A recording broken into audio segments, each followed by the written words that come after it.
The grand estate of Alexander Harrington, one of the city's most powerful business tycoons, loomed over the hillside like a monument to wealth and ambition. Inside its marble halls, silence carried more weight than noise. Staff members moved swiftly, never daring to gossip, for fear of losing their positions under the gaze of a man who prized discipline above all else. At the heart of this silence was Ethan Harrington, Alexander's only son. To outsiders, Ethan was the mute boy of Harrington Manor. At just 9 years old, his soft brown eyes spoke volumes, yet his lips had never uttered a word. Not to the household staff, not to his tutors, not even to his father. Doctors had examined him. Specialists had run countless tests, and each diagnosis ended with the same conclusion. Ethan could not speak. Alexander accepted this as fact. To him it was an inconvenience, a flaw in his legacy, yet he rarely showed the boy kindness, speaking about him as one might an unfinished project. The empire Alexander built demanded perfection, and in his eyes, Ethan would never measure up. But then came Clara Bennett, a 27-year-old governess with warm hazel eyes and a spirit as steady as stone. She had been hired reluctantly by Alexander after the boy's previous caretakers quit in frustration. Clara wasn't from wealth. She had grown up modestly, raised by a schoolteacher mother, who taught her that compassion often reveals truths that authority overlooks. From the moment she stepped into Harrington Manor, she noticed what others had missed. Ethan's silence was not emptiness, it was guardedness. Their first meeting was unlike anything Clara expected. She found Ethan sitting cross-legged in the library, tracing the outlines of a world map with his fingers. When she greeted him softly, he looked up, not with confusion, but with understanding. His eyes locked onto hers, sharp and intelligent. Clara's heart tightened. She had taught children before, but never had she seen so much unspoken language in a child's gaze. Days turned into weeks, and Clara observed carefully. Ethan responded to tone, to movement, to unspoken emotion. When Alexander entered the room, Ethan shrank back, clutching his hands tightly as though bracing for a storm. But when Clara read aloud, his body relaxed, his eyes drinking in every word. She began to suspect something that no doctor, no tutor, and no father had ever considered. Ethan wasn't mute, he was hiding something, and Clara, with patience and persistence, was about to uncover the truth. One that could unravel the cold empire Alexander Harrington had built, and change the future of the boy the world thought would never speak. Clara had been in Harrington Manor for only 2 weeks when the first cracks in Ethan's silence began to show. It was evening, and the house was unusually quiet, even for a place where silence was the rule. Alexander was away at a late business dinner, leaving the boy in Clara's care. She found Ethan in the music room, a place coated with dust from years of neglect. A grand piano sat at the center, its ivory keys dulled but still intact. Clara sat gently on the bench, brushing her hand across the keys, letting a few notes drift into the still air. Ethan, curious, approached slowly. His small fingers hovered over the keyboard before pressing down. One note, hesitant, but clear. Clara smiled. "That's beautiful, Ethan." For a moment he stared at her, as if weighing whether or not to trust the kindness in her voice. Then he pressed another note, this time more confidently. Clara played a simple melody, and to her surprise, Ethan copied it with ease. Not perfectly, but with intention. His eyes lit up, and she felt the weight of years of suppressed joy breaking free. She realized then that Ethan wasn't incapable of expression. He was overflowing with it. He just chose silence, as though words were dangerous in his world. That night, as she tucked him into bed, Clara whispered, "Ethan, I don't believe you're mute. I believe you're waiting for someone safe enough to hear your voice." His eyes widened, shimmering in the dim light.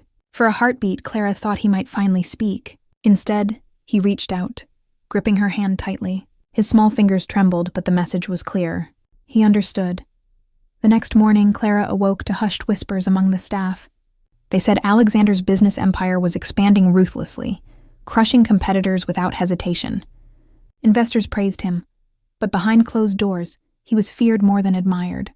Clara understood now why Ethan never spoke in his presence. To the boy, silence was survival. Later that day, while in the garden, Clara witnessed something astonishing. Ethan had been drawing quietly in a notebook when a sudden gust of wind blew the pages across the grass. Clara rushed to gather them, but paused when she saw what he had sketched. It wasn't the usual childish scribbles. It was a portrait. Detailed, precise, almost photographic. The subject? His father, Alexander Harrington. But in the corner of the page, Ethan had written one word in shaky, careful letters. A word that shattered Clara's heart. Monster. She clutched the page, stunned. Ethan watched her with fearful eyes, ready to snatch the notebook away. Clara knelt beside him, speaking softly. Ethan, you can write. You can express yourself. And you've been hiding it. His lip trembled, his hands curling into fists. Clara didn't press him further. Instead, she folded the paper gently and placed it back in his lap. You don't have to be afraid with me. I promise. I'll protect your truth. For the first time, Ethan leaned against her shoulder, his small body trembling but unguarded. Clara knew then that the secret ran deeper than she'd imagined. His silence wasn't an illness. It was a shield, against a father too cruel to hear his son's real voice. And that shield, Clara decided, would no longer keep him prisoner. Clara couldn't get Ethan's word out of her mind. Monster. It echoed with every step she took through Harrington Manor, clinging to her thoughts like a shadow. She had seen strict parents before, but nothing that inspired such silent fear in a child. Something deeper was buried beneath Ethan's quietness, something the world had overlooked. The opportunity to understand more came one stormy evening. Alexander had returned home early from a business meeting. His mood dark and sharp as lightning split the sky outside. The household staff stiffened at the sound of his voice booming through the hall, every syllable laced with impatience. Clara was with Ethan in the library when the heavy footsteps drew closer. The boy froze instantly, clutching the book in his hands so tightly his knuckles turned white. Clara whispered softly, It's all right, Ethan. I'm here. But the terror in his eyes told her everything. Alexander wasn't just a demanding father. He was a source of fear. When Alexander entered, his gaze swept over Clara and the boy like a cold wind. Still no words? He snapped, his voice dripping with disappointment. He set a glass of scotch on the table and loosened his tie. Do you know what it's like, Clara, to stand before shareholders, listening to whispers about your mute heir? The Harrington name built this empire, and all I have to pass it to is silence. Clara clenched her jaw, resisting the urge to defend the child outright. She could see Ethan shrink into the armchair, trying to make himself invisible. Instead, she asked gently, Have you ever considered that Ethan's silence may not be inability, but choice? Alexander's eyes narrowed dangerously. Choice? He let out a bitter laugh. Children don't choose to humiliate their fathers. He downed his drink in one swallow and stormed out, leaving a trail of tension behind him. Clara turned back to Ethan. His small shoulders shook, his eyes fixed on the carpet. Without thinking, she knelt beside him, taking his hand. He doesn't see you, Ethan, but I do. You are not broken. The boy's lips parted, as if he wanted to say something, anything. Instead, he pulled a notebook from the shelf and scribbled furiously.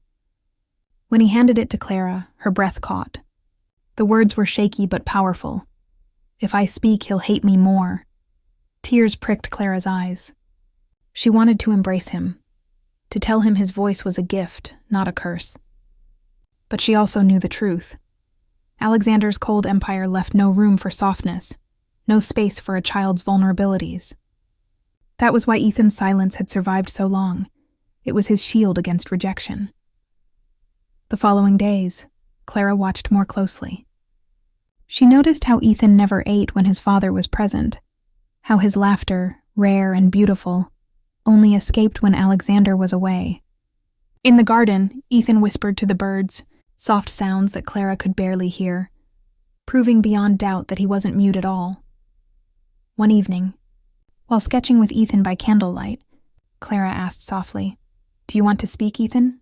He looked at her, his eyes brimming with tears, and wrote just 2 words in his notebook. "With you." Clara's heart shattered. She hugged him gently, whispering, "Then one day when you're ready, I'll be here to listen. And when the world hears you, Ethan, it will change everything." For the first time since she arrived, Ethan smiled, not a small, polite smile, but one filled with the fragile hope of a child who had finally been seen. And Clara vowed, in that very moment, that she would do whatever it took to protect him, even if it meant standing against the empire his father ruled with fear. Clara lay awake that night, the storm outside echoing the storm within her heart. Ethan's words, "with you," kept replaying in her mind. He wasn't mute, not at all. His silence was a wound stitched together with fear, stitched by years of living under a father who valued legacy more than love. The realization set Clara's purpose in stone. She could not simply be his governess anymore. She had to be his protector, his voice until he found his own. The next morning, Clara began to observe Alexander more closely. He was a man of routines, moving through life with precision and control. But Clara noticed something others ignored. His temper was sharpest whenever Ethan failed to meet his expectations. A missed piano note, an imperfect bow at a dinner gathering. These weren't just small errors to Alexander. They were threats to his perfect image. And in those moments, Ethan retreated deeper into silence, his fear tightening around him like chains. But Clara also noticed cracks in Alexander's armor. On one occasion, when Ethan stumbled carrying a stack of books, Alexander stepped forward as though to help, but then stopped himself, masking the instinct behind a scowl. Another evening, she caught him lingering at Ethan's bedroom door, watching his son sleep, before turning away with his fists clenched. Clara realized then that Alexander's coldness wasn't born only of cruelty. It was born of a man who didn't know how to love without control.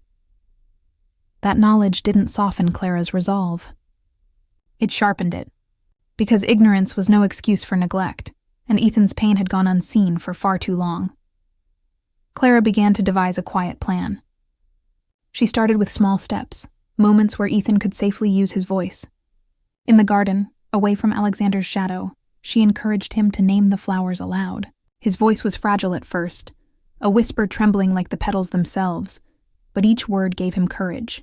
She applauded softly, never pushing too hard, letting him feel the weight of being heard without fear. At night, she introduced games, reciting stories back and forth in whispers, Ethan giggling when she exaggerated characters. Those stolen moments filled with laughter became his sanctuary, and slowly, the boy who had been silenced began to rediscover the joy of sound. Still, Clara knew the battle wasn't just with Ethan's fears. It was with Alexander. Unless the father faced the truth, Ethan's progress could crumble the moment he walked back into that cold shadow. One afternoon, Clara decided to test the waters. During tea, she gently remarked, "Ethan is gifted. I believe he has much more to say than anyone realizes." Alexander scoffed, barely looking up from his newspaper. "Gifted? He hasn't said a word in years. A son who cannot speak is no heir. End of story." But Clara didn't flinch. "Perhaps it's not that he cannot speak," she replied softly, "but that he chooses not to, because he fears your reaction." The words hung heavy in the air. Alexander's jaw tightened, his paper trembling in his hand. For a brief second, guilt flickered in his eyes, but pride quickly smothered it. "You know nothing of this family," he snapped, before storming out. Clara's heart pounded, but she felt no regret. She had planted a seed. Whether Alexander admitted it or not, the truth was beginning to surface, and she would not let it sink back into silence. That night, as she tucked Ethan into bed, the boy whispered, his voice faint but clear, "Thank you." Clara smiled, brushing a lock of hair from his forehead. "One day, Ethan, the world will hear you, and when it does, even your father won't be able to ignore you anymore." The Harrington estate glittered brighter than ever that evening. It was the night of Alexander Harrington's annual charity gala, an event where business partners, politicians, and socialites gathered under the chandeliers to bask in wealth and power. Cameras flashed, champagne flowed, and every detail screamed perfection. For Alexander, the gala was more than a celebration. It was his statement to the world that nothing in his empire was flawed. Ethan stood quietly at the top of the staircase, dressed in a perfectly tailored miniature tuxedo that matched his father's. The boy's chest tightened as he scanned the sea of faces below. He knew that, as always, his father expected him to stand by his side like a silent ornament, present, perfect, but voiceless. Clara crouched beside him, gently smoothing the boy's bow tie. "Ethan," she whispered, her voice warm and encouraging. "Tonight doesn't have to be about fear. It can be about truth. Remember, your voice is yours. No one can take it from you, not even your father." The boy's eyes widened, a storm of hesitation flickering in them. He wanted to believe her. He wanted to trust that the voice he had hidden for so long could finally break free. Clara gave his hand a reassuring squeeze before standing tall. "Whatever happens tonight, I'm right here." Downstairs, Alexander was already commanding attention. His voice carried across the ballroom, thanking his esteemed guests, boasting about the Harrington legacy, and reminding them all of the empire he had built. Every word dripped with pride, but beneath that pride was fear that his carefully polished image could crack. When he spotted Ethan lingering on the staircase, Alexander's jaw tightened. He motioned impatiently for him to come down. Ethan hesitated, glancing once at Clara, who nodded encouragingly. Taking a deep breath, he descended step by step until he stood beside his father. The crowd admired the picture they made. Father and son, mirrors of power and promise. Alexander rested a heavy hand on Ethan's shoulder, steering him closer to the microphone. "Ladies and gentlemen," Alexander announced, "this is my son, Ethan. Though he is unable to speak, his strength inspires me daily. He is proof that silence does not mean weakness." The room erupted in polite applause. But Clara's stomach turned. Ethan's silence wasn't weakness. It was a cage built by his father's denial. And then, it happened. A small, trembling voice broke through the applause. "That's not true."